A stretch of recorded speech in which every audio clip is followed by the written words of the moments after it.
jaallan jiruu tana irraa waa baratan malee isii waa hin barsiisan.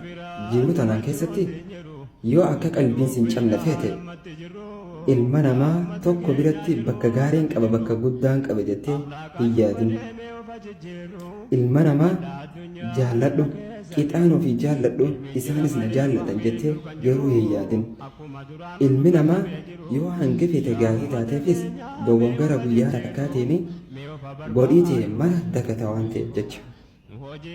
Ilma namaa jaalladhu garuu hin amanin waan boruu si godhu hin beektu.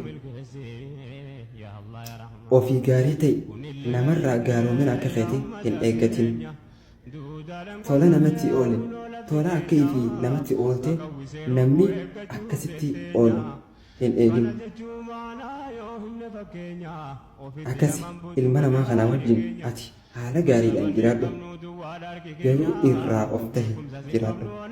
Ilma namaa hin kadhatin sin jaallatu hin abdatin waan akkasiif hin godhu.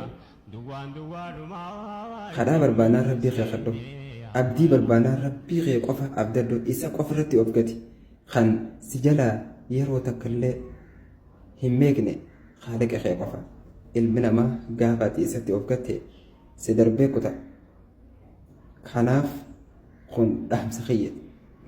Viidiyoon kun yoo isin tolte sheer koppii linkii laayik godha obboleen keessan bira akka ga'u godha. Jundii ofishaal abbaa qalbii adii. Salaamu alaikum.